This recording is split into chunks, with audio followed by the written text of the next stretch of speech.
A ver, ¿cómo se conecta la estrategia de una farmacéutica, multimillonaria, con las enseñanzas de filósofos de hace 2000 años y la idea de que podemos, bueno, diseñarnos a nosotros mismos? Suena como una mezcla un poco rara, ¿no? Totalmente. Pero es posible trazar un rumbo de excelencia, de resiliencia, y convertir incluso los, digamos, naufragios de la vida en puntos de partida inesperados. Es una pregunta potente. Hoy nos metemos de lleno en esta mezcla tan fascinante. Vamos a explorar cómo la excelencia, la capacidad de recuperación, eso que llaman autocreación, pues surgen de fuentes súper diversas. Ajá. Desde citas inspiradoras, consejos prácticos, hasta la estrategia de enfoque radical de una empresa, Baker Company, y las historias de los estoicos, que encontraron serenidad en pleno caos. Una combinación curiosa, ¿sí? El objetivo es sacar las claves prácticas, o sea, cómo podemos usar esa selectividad deliberada, esa capacidad de decir no estratégicamente para potenciar lo que de verdad importa. Claro. Cómo podemos no solo sobrevivir a la adversidad, sino, bueno, usarla como combustible. ¿Y qué significa eso de crearnos a nosotros mismos? Vale, vamos a desgranar esto. Empecemos por el poder de elegir con cabeza, la selectividad estratégica. Venga. El caso de Baker Company es un punto de partida muy interesante. Su enfoque en investigación farmacéutica no es el típico, ¿eh? No buscan sacar muchos productos. No, van a por pocos, pero rompedores. Exacto. Identifican y desarrollan un número muy limitado en cada campo, pero con una condición. Tienen que ser claramente superiores, o sea, con potencial de convertirse en el nuevo estándar de tratamiento. Buscan impacto profundo, duradero, no solo la pasta a corto plazo. Que ya es decir en ese sector. Y tienen un filtro, muy específico, casi brutal para decidir qué hacen ellos. Se hacen 3 preguntas clave. Primera, ¿es este producto tan superior médicamente que, vamos, probablemente será el nuevo estándar? Ujú. Segunda, ¿tendrá un impacto importante en la atención sanitaria general, no solo en una especialidad pequeñita? Vale. ¿Impacto amplio? Y tercera, ¿es probable que mantenga esa posición de estándar durante muchos años? Si la respuesta a cualquiera de estas es no, pues toman una decisión radical. Licencian o venden el desarrollo a otra compañía. Aunque sea rentable. Exacto. Incluso si ese producto podría dar buenos ingresos, lo sueltan. Pues es fascinante, porque va totalmente a contracorriente de esa mentalidad del más es más. Y lo sorprendente es cómo esta táctica, digamos, moderna y una filosofía milenaria, pues convergen. ¿En qué sentido? En la lección clave, decir no estratégicamente no es perder, es ganar espacio para lo excepcional. ¿Recuerdas esa idea del Tao Te Ching? El vacío. Esa. 30 radios convergen en el cubo de una rueda, pero es su vacío lo que hace útil al carro. Se moldea la arcilla para hacer vasijas, pero es su vacío lo que las hace útiles. Ese vacío que Baker crea al rechazar lo bueno, pero no transformador, pues eso es lo que les permite meter toda la carne en el asador, toda su energía en lo extraordinario. Ya. Entiendo la lógica, pero, aplicar esa selectividad tiene que ser increíblemente difícil en la práctica. O sea, pensar en los ingresos que dejan ir al licenciar productos que podrían ser rentables. Sí, seguro. Las fuentes dicen que sus ingresos por licencias casi igualan los beneficios de sus propios productos estrella. Eso demuestra el poder del enfoque, ¿vale? Pero también la disciplina que requiere. ¿No hay un riesgo ahí? ¿Un riesgo inherente en ser tan selectivo? ¿De perder oportunidades valiosas por tener una visión demasiado rígida de la excelencia? Es una tensión real, claro que sí. Siempre existe el riesgo de equivocarte en el juicio, pero la filosofía que hay debajo, tanto en Baker como pues, en corrientes como la estoica, es que nuestros recursos, el tiempo, la energía, el enfoque, son finitos, Muy preciosos. ilimitados. Exacto. Diluirlos en demasiadas cosas buenas nos impide alcanzar la grandeza en las pocas que son excepcionales. La clave está en la calidad del criterio de selección. Baker no dice no al tuntún, lo hace basándose en un análisis riguroso de impacto, de superioridad a largo plazo. Es un no informado estratégico. Entiendo. Y conecta con esa idea estoica de permitir que las cosas vengan y se vayan, o sea, conservar la energía para lo esencial, no aferrarte a todo lo que pasa por delante. Esa necesidad de conservar la energía me lleva a pensar en la convicción que tiene que haber detrás de esas decisiones. Hay una cita de Greg Harden en las fuentes que me parece que encaja aquí perfectamente. A ver. Dice, no solo sueñes a lo grande, Crea a lo grande. Confía en que lo que estás haciendo es correcto y que lo haces por las razones correctas. Sin esa creencia profunda en tu criterio, en tu misión, pues sería imposible mantener ese nivel de selectividad frente a la presión de hacer más o de aceptar lo suficientemente bueno. Totalmente de acuerdo. Esa convicción es el motor. De aquí es donde la cosa se pone realmente interesante, porque esa energía, esa convicción, se ponen a prueba no solo al elegir oportunidades, sino al enfrentar la adversidad. Hablemos de Zenón de Sitio. El fundador del estoicismo. Exacto. Su historia de origen es tela marinera, ¿eh? No empezó como filósofo ahí en su Torre de Marfil.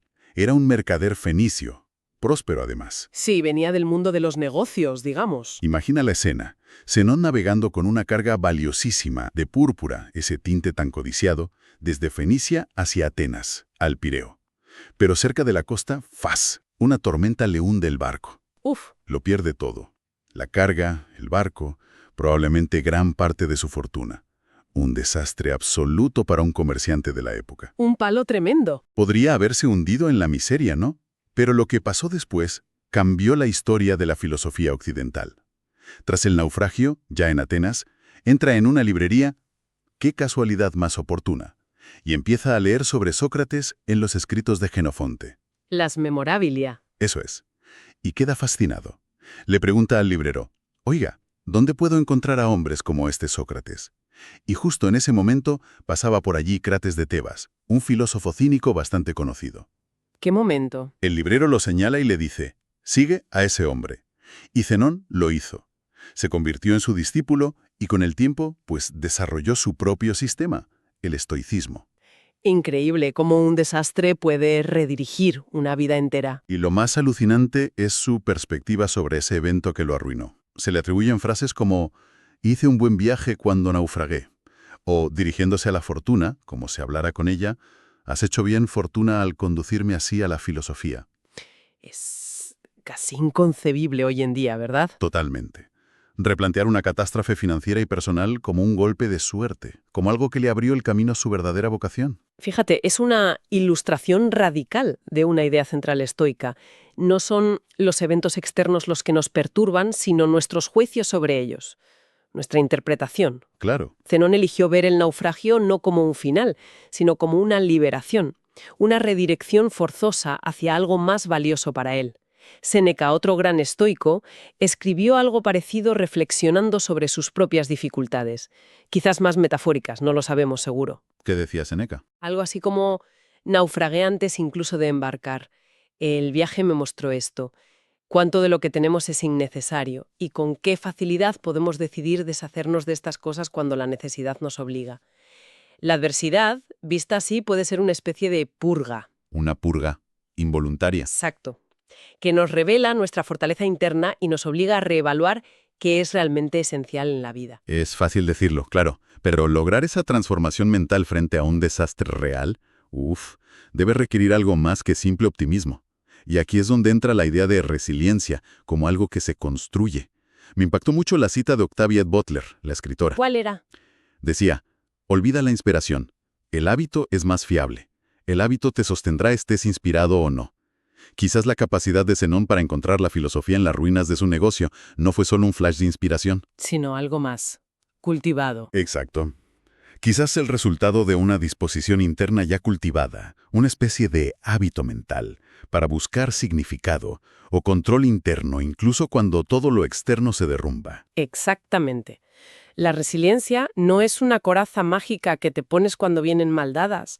Se forja en las pequeñas elecciones, en las respuestas diarias. Día a día. Es el hábito de enfocar la atención en lo que sí podemos controlar. Nuestras respuestas, valores, acciones, en lugar de lamentarnos por lo que no podemos, el naufragio, la pérdida, lo que hacen otros. Ese permitir que las cosas vengan y se vayan, que mencionamos antes con Baker. No es pasividad. No, claro. Es un acto deliberado de conservar la energía mental y emocional para la acción constructiva. Para mantener el rumbo a pesar de la tormenta, ¿sabes? Es un músculo que se entrena. Vale, entiendo.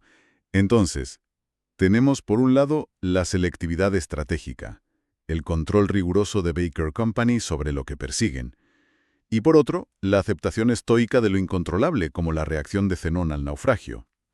A primera vista parecen enfoques opuestos. Control férreo versus aceptación serena. ¿Cómo pueden coexistir estas dos ideas en una vida? Bueno, estratégica. ¿No hay una tensión ahí? Es que parece una paradoja, ¿verdad? Pero yo creo que no es una contradicción, sino una complementariedad esencial. Es como caminar. ¿Cómo? Necesitas un pie firmemente plantado, eso sería el compromiso, la acción deliberada, y el otro en movimiento, adaptándose al terreno. Esa es la aceptación, la flexibilidad ante lo inesperado. Necesitamos las dos cosas. Vale, vale. Por un lado, un compromiso absoluto con nuestros principios, nuestros estándares, las acciones que elegimos emprender. Como Becker con su filtro. Creer profundamente en lo que hacemos. Ajá. Pero, por otro lado, necesitamos desarrollar un desapego saludable del resultado específico de esas acciones. Porque ese resultado a menudo depende de factores externos que no controlamos. Eso es lo que enseñaban los estoicos. Entiendo la teoría, sí, pero llevarlo a la práctica suena increíblemente desafiante. O sea, ¿cómo se cultiva esa capacidad de estar totalmente comprometido con el esfuerzo y al mismo tiempo como despreocupado por el fruto exacto de ese esfuerzo? ¿No es pedir una especie de disociación constante? No es tanto disociación como integración. Se trata de encontrar lo que algunas tradiciones llaman ecuanimidad, o lo que una de las fuentes menciona como cuerpo calmado, mente tranquila. Este estado no se fuerza intentando no preocuparse y ya está.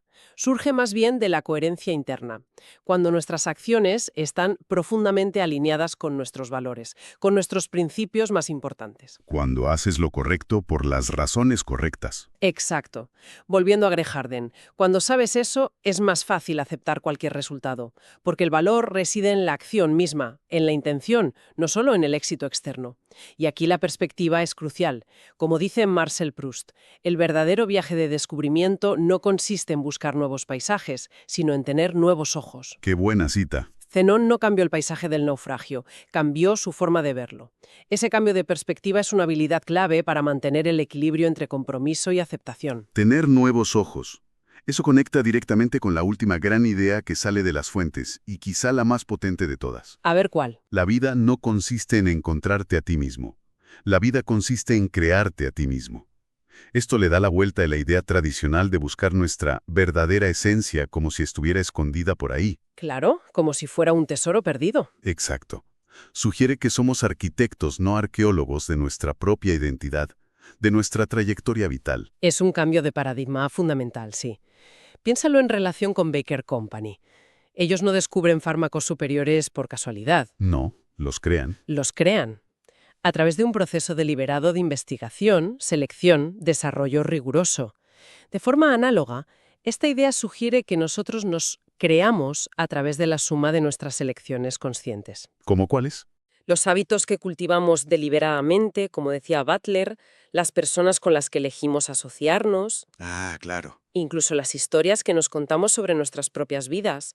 Cada decisión es un ladrillo en la construcción de quienes somos y quienes podemos llegar a ser. Y esa construcción, claro, no sucede en una burbuja.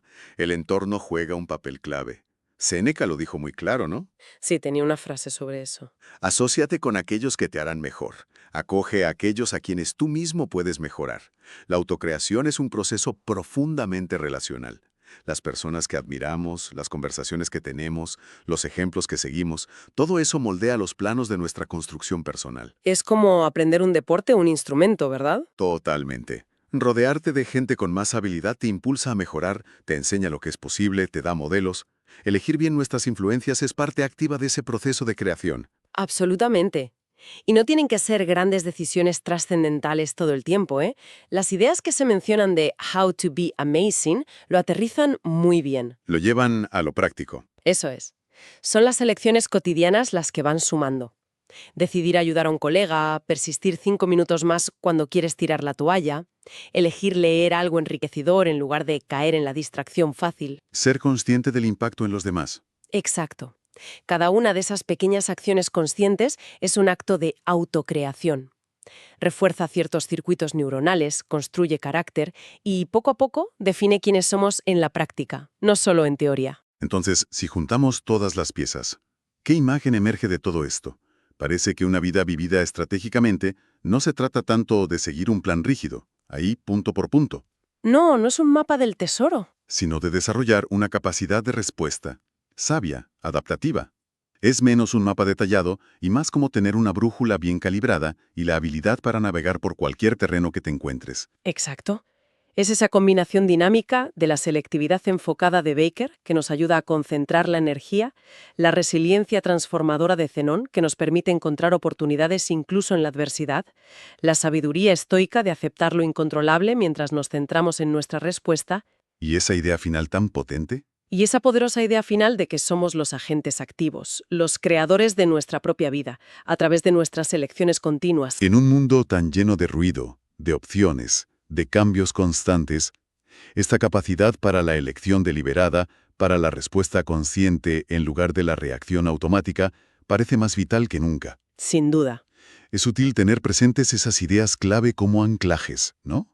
Que el vacío, creado al decir no, es fértil, que el hábito es un motor más fiable que la inspiración fugaz, que a menudo el poder reside en tener nuevos ojos para reinterpretar nuestras circunstancias. Y sobre todo, Y sobre todo, que tenemos la capacidad y la responsabilidad de crearnos a nosotros mismos. y todo esto nos lleva de vuelta a esa confianza fundamental de la que hablaba Greg Harden. Sí, la de creer a lo grande. Esa confianza, alimentada por la claridad de nuestros criterios, la selectividad, la fortaleza cultivada ante los desafíos, la resiliencia y la perspectiva que nos da la aceptación inteligente, pues eso es lo que nos permite navegar con serenidad y propósito. Construyendo activamente una vida con significado. Una vida que sea auténticamente nuestra. Es una visión poderosa, sí, y, bueno, bastante exigente también. Construir activamente una vida así, con intención, con sabiduría. Ujú. Y esto plantea una pregunta importante, quizás para seguir reflexionando. Si aceptamos esta premisa de que la vida es fundamentalmente un acto de creación activa y hemos explorado herramientas como la selectividad, la resiliencia, el cambio de perspectiva, ¿cuál podría ser esa habilidad o recurso subyacente, quizás el más fundamental de todos, que a lo mejor no hemos nombrado explícitamente hoy y que se vuelve absolutamente crucial para poder llevar a cabo esa construcción significativa de manera sostenida en la complejidad y la incertidumbre del mundo actual? Buena pregunta. Para darle una vuelta.